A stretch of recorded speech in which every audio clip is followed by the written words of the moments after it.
Assalamualaikum warahmatullahi wabarakatuh. Nah, perkenalkan kami dari kelompok 3 akan menjelaskan tentang hasil diskusi kami tentang tugas kolaboratif pertama dan kedua. Di kelompok 3 tersebut terdiri dari tiga orang, yaitu ada saya, Muhammad Zahra Khairi, yang kedua ada Karisma Rosyada Lakwanti, dan yang ketiga ada Galih Putra Sadewa. Kita akan masuk ke yang pertama, yaitu ada kata konsep akan dijelaskan oleh saudara Galih. Waktu dan tempat disilahkan. Ya, yang pertama ada media ya.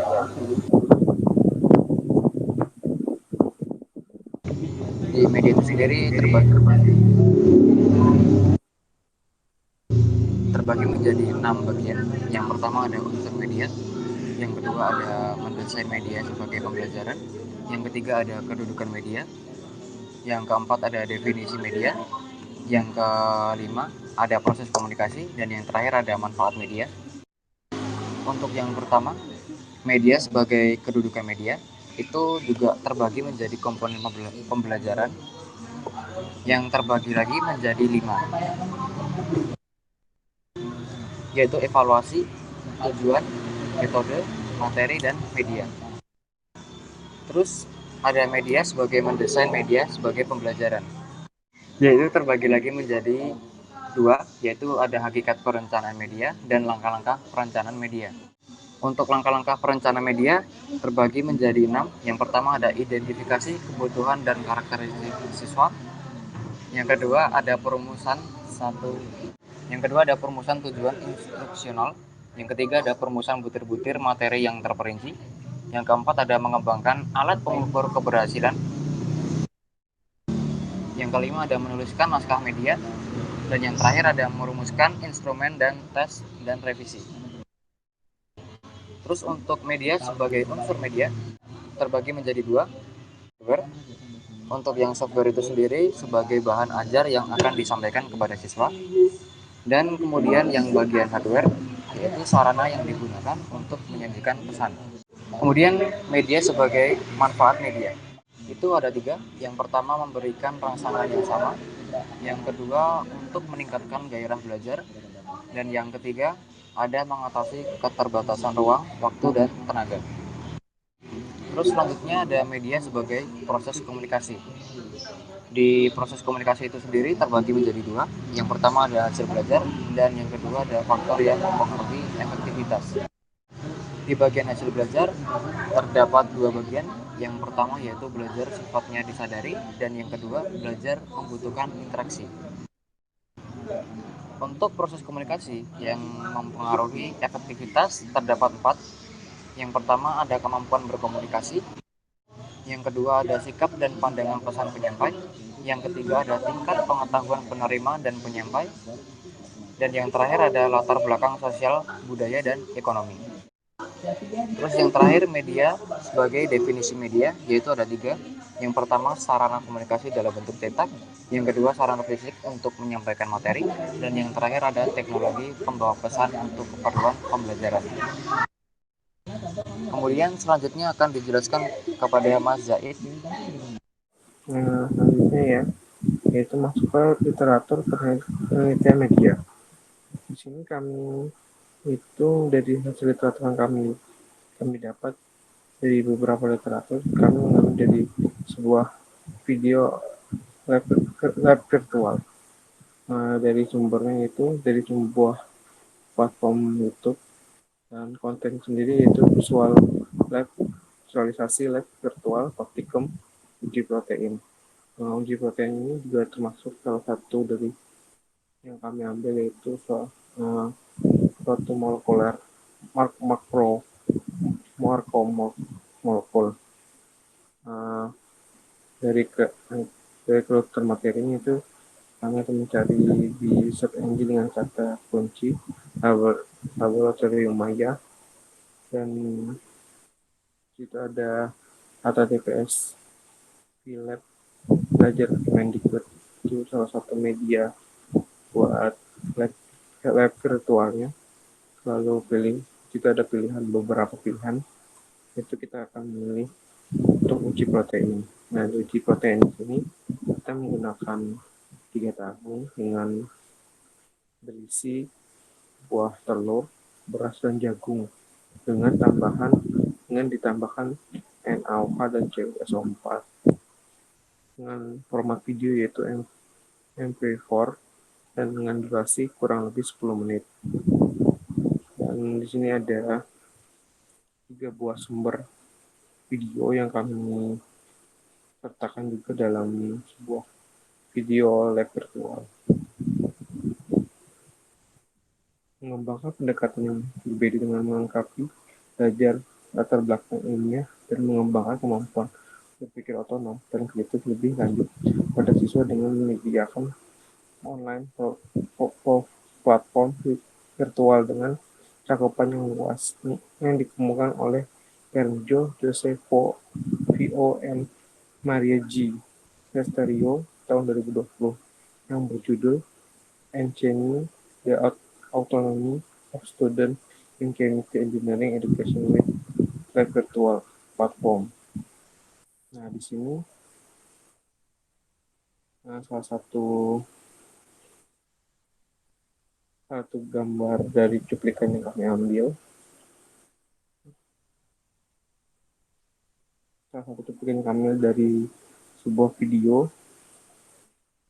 Untuk selanjutnya bisa kita masuk ke part selanjutnya. Monggo menjelaskan, silakan. Selanjutnya kami melakukan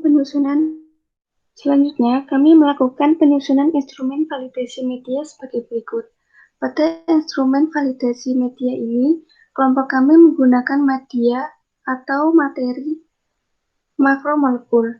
Penyusunan instrumen validasi dengan kompetensi indikator konten media sebagai berikut. Kompetensi 3.11 menganalisis struktur, tata nama, sifat, dan penggolongan makromolekul dengan indikator 3.11.1 menjelaskan pengertian polimer, baik polimer alam maupun sintetis. Kami menggunakan konten media polimer-polimer suatu struktur dengan user interface-nya gambar relatif dari contoh polimer alam, misalnya polimer pada tempe, dan polimer sintetis, misalnya polimer pada botol plastik PE dan PET. Kami menggunakan konten media ini karena isi use-nya media dapat digunakan tanpa perlu kemampuan komputer khusus.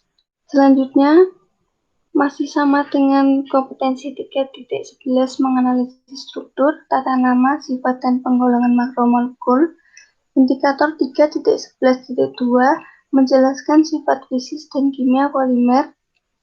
Kami menggunakan konten media struktur suatu polimer dengan user interface-nya gambar relatif dari sifat polimer berdasarkan struktur polimer, misalnya yaitu polietena. Kami menggunakan konten ini karena easy of use-nya media dapat digunakan tanpa perlu kemampuan komputasi khusus. Selanjutnya, untuk indikator 3.11.3 menjelaskan kegunaan polimer dalam kehidupan sehari-hari dan mewaspadai dampaknya terhadap lingkungan.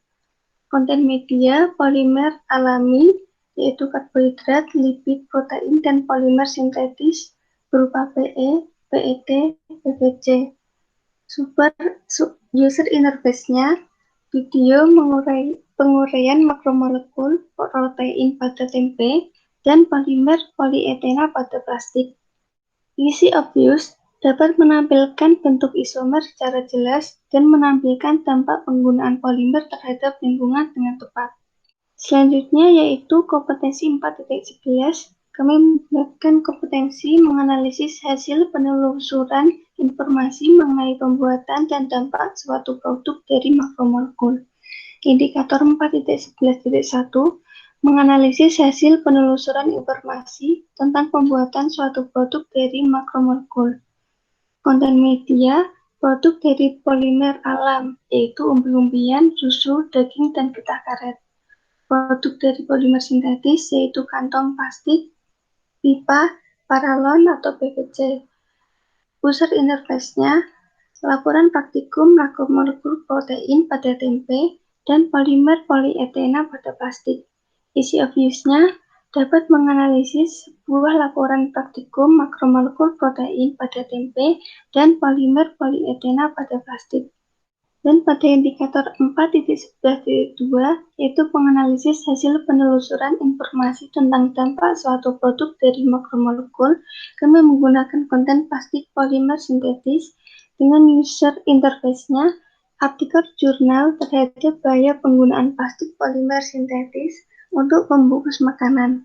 Easy of use-nya dapat menganalisis bahaya penggunaan plastik polimer sintetis untuk membungkus makanan yang terdapat pada sumber artikel jurnal. Lampiran pada lembar validasi media yang kami gunakan.